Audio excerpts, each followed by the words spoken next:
Cash out mga ka-printer. Yan, cash out pa more. Good morning pa, no? Ayan. Jamie kasi daw. Ito po. Good morning po sa inyong lahat at magsisimula na po tayo. Bali, tapos na po yung pagpunta natin sa cybercrime at saka sa wala po talaga tayong kinalaman.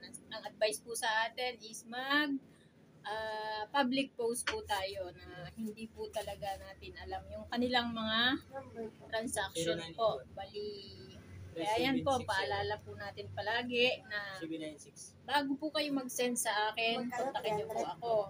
At sabihin niyo po na mayroon kayong ipapadala. For sure po, for verification, para po din maisulat namin yung taong nagpadala. Ano pong reason kung bakit magpapadala. Yan po, para po sa magkano? Na-send na? Magkano yung ano niya? 300. 700? May bayad na yung... May 15 pesos na po. Ito po. Tingnan mo na lang 15. Eh, baka yung sulatan dito, sir? Kuya, pati pa Wala daw siyang 15 pesos. 85. 85 ano? Akin na yung 100.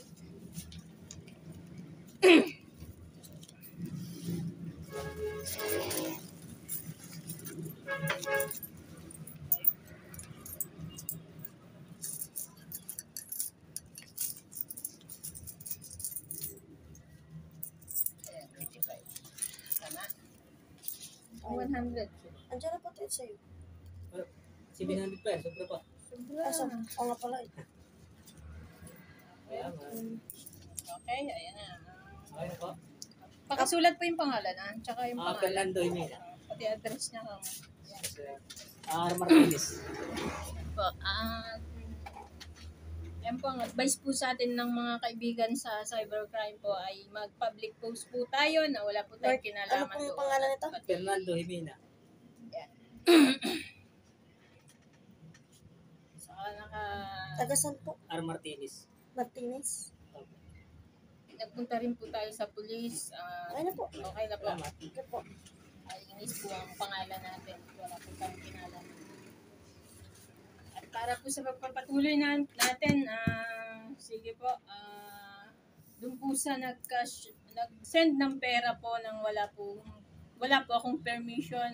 Yan sir, lesson learned po ha. Pagka po chicks ay hindi po basta-basta pinagkakatiwalaan. Lalo na po sa Facebook. Ayan. Tayo po maging responsibilidad po natin ang bawat sarili natin. At bawat desisyon po natin, tayo po ang may hawak po noon. So, nagamit man po yung aking mobile number, it's because po ito po ay aking business po. At gaya nga po ng sinabi ko sa inyo, bago po kayo mag-send ng pera, ay kontakin niyo po ako at para yan nga po ay malaman ko kung saan galing yung pera. At kagaya po niya, nagpanggap si kuya na siya po yung magka-cash out sa akin. So, hindi ko alam na iba pala. So, sorry po doon, pero wala po talaga kaming kinalaman sa inyo pong mga transaction. Wala rin po tayong conversation kung ano man yung mga pinag-usapan nyo o ano. Basta, ito po kasi ay business. Business ko po ito. Yan din po yung sinabi sa atin dun sa cybercrime. Ano pong ano nyo dito? Unang-una, wala din naman kayo conversation ni sir na ano, yan. So, move on na tayo mga guys, mga ka-printer.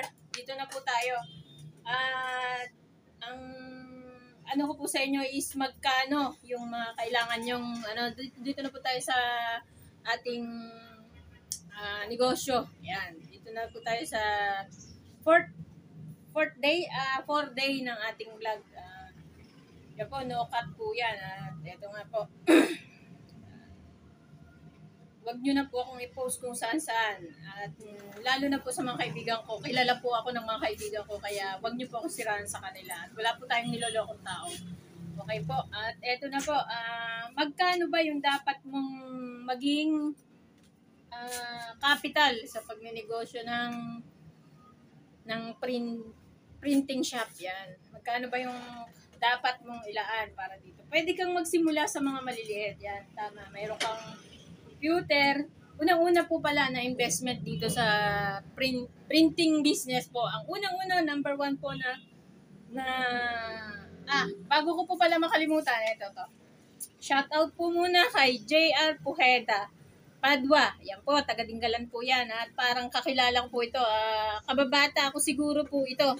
Tapos kay Ate Emily, hindi ko po siya na-shout out kahapon na medyo nataranta po ako kasi pinost po tayo publicly.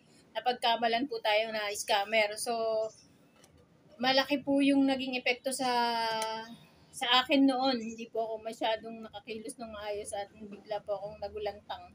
At may mga tumawag sa akin na sinasabi nga raw na scammer tayo. Hindi po tayo scammer. Yan po, sabi naman sa atin mag-public post po tayo na hindi po tayo scammer at patunayan na hindi po talaga tayo ang may kagagawa niyan, sir. Ha? Sa susunod po ha, na magpapadala po, siguraduhin nyo po na yung contact nyo is yun po talaga. Yan po, lesson learned po sa ating lahat. Hindi po maiiwasan ngayon yan sa panahon ngayon na mahirap ang buhay. Ayan, kung saan na napunta tong vlog natin. So, ganun po.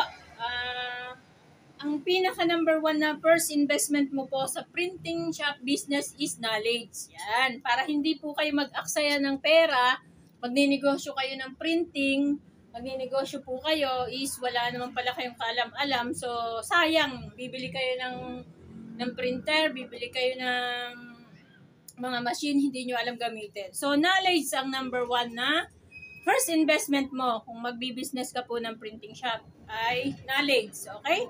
Yan po, mag-aral po muna tayo. Paano gamitin yung printer? Paano gamitin yung laptop? Desktop? Yan. Pangalawa po, yung mga basic troubleshoot. Dapat po alam natin yan. Okay guys? At yun nga po, for today's video po is maayos na po ang lahat. At si Sir, wala na po ang magagawa sa'yo. Ikaw po ang may karapatan na lahat po, may karapatan ka po na ayusin yan. Kung gusto mo mahabulin yung pera mo, nakikipagtulungan po ako sa inyo, pero nagmukha pong ako pa ang may kasalanan. So, business po ito at sabi nga po ng mga nandun sa ating mga kaibigan sa cybercrime ay wala po tayong dapat pag-usapan dahil wala naman po tayong conversation, transaction. Yan po, nagamit lamang po ang ating business na GCash in, cash out at yun nga po sir, nagpanggap to si kuya na siya yung magsisend, magka-cash out. So, ibang tao pala. Kaya dapat sir ay maging matinik tayo. Which is, ganun naman kami dito. Yan po. Sa hindi nga lang inaasahan is si kuya, hindi po niya isinulat yung kanyang mga documents dito. Hindi siya nag-login ng tama. Yan po. So, siyempre, ikaw ba naman mag-i-is kami, ilalagin mo ba ng tama yung details mo, di ba? So, lesson learned sir ha? Okay, yun na lang po muna. At bukas po ulit.